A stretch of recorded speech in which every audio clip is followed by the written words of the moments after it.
So I was pleasantly surprised with my last speech. It was seen by thousands of people, so I'm upping my game a bit.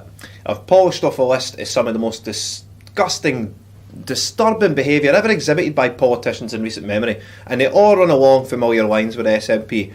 Open and blatant hypocrisy, expense scandals everywhere, abuse of power, sex scandals, and the worst, corrupting children's minds. So without further ado, I present the SNP Dirty Dozen. Number 12, Tommy Shepherd.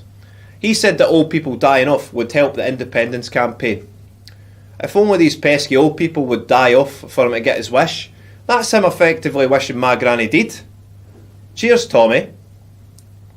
Number 11, Alan Smith, who was filmed by a member of the public basically intimidating her, ominously saying that she was on a database. Alan Smith also wanted black and disabled representatives to be removed from the SNP's ruling body. Why?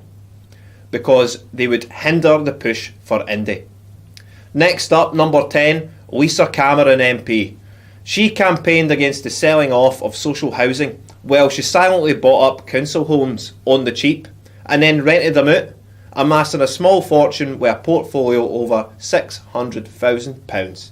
All it took was to become a horrid hypocrite with no morals. Who would have known? Number 9, Margaret Ferrier. Who can forget? She tested positive for COVID. Instead of isolating like her government made you do, she popped to the barbers and went about her day like normal. Hopped on a train to London. Is she above the rest of us? We've all seen the videos of people getting arrested with no mask. She certainly displayed open disregard to the rules. She's yet to resign, yet to stand down, and she's still getting paid handsomely. In at number 8, the current king of hypocrisy and expenses, Ian Blackford. Hours after the SNP passed the most despicable law on the planet, the hate crime bill curbing free speech in Scotland, Ian Blackford was criticising the UK government's police and crime bill, saying it would limit free speech, in the most stunning display of open hypocrisy that I've ever borne witness to. Number 7, Peter Murrell, the shadowy figure lurking behind the curtain. Pay no attention to the man behind the curtain. He admitted to encouraging police via text to take a greater interest in the Salmon inquiry. It sounds like interference to me. He's also got the same selective memory as his wife Nicola, forgetful when it suits him. In at number 6, we've got the head of the snake, Nicola Sturgeon, the figurehead of the most incompetent Scottish government ever, wasting literal billions while homeless queue in freezing conditions, always touting independence when in reality she wants to divorce one union and join another. That's not even independence. Just like her shadowy husband, her memory is severely lacking. Or she just forgets the important bits, I suppose. I can't recall 50 odd times. Get a grip. Abusing COVID briefings, saying it's not about independence. That's her mentioning it. You see, she's very cunning. For me, Nicola's responsible for every single person on this list. Number 5, Patrick Grady. Another fellow who seemingly can't keep his hands to himself. Grady promptly resigned the SNP Chief Whip in Westminster after sexual allegations were lodged against him. Does this look like the party that protects women? The answer is obviously no. In at number 4, Mary Black, who invited a drag queen called Flowjob to tell stories to primary school kids. She also said that she wanted to plant the nut on other MPs. How very nice of her. She sums up the SNP rather well, actually. Aggressive to those who didn't hold her view, corrupting kids, and using foul language.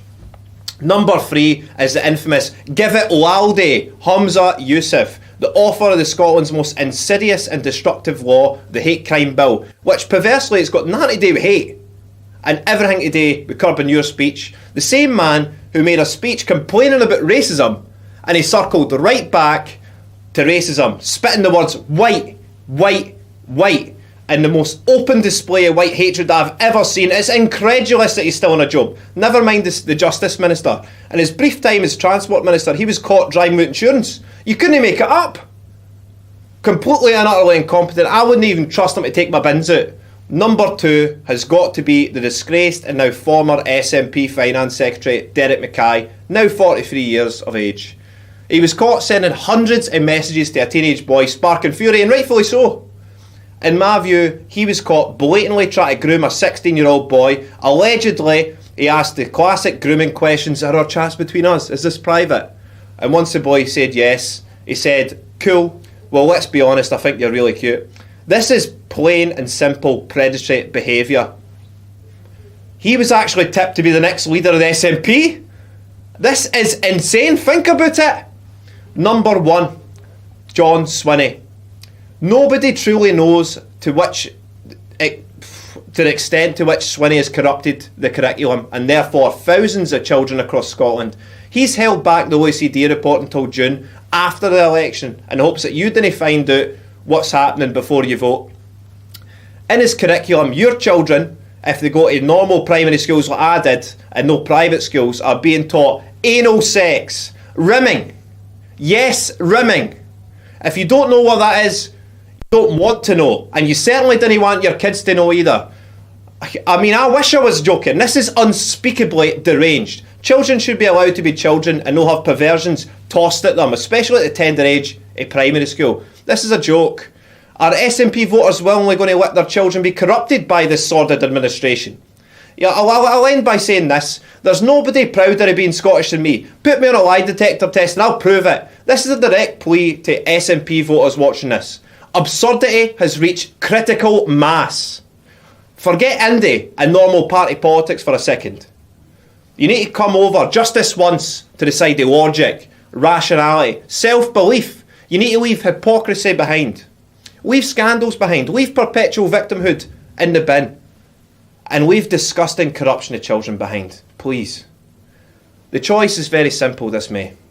On one hand, courage, bravery, honour, morals, straightforward talking and honesty. And on the other, lies, deceit, debasement, degradation, despair, perpetual victimhood, sexual deviance and perversions on the grandest of scales.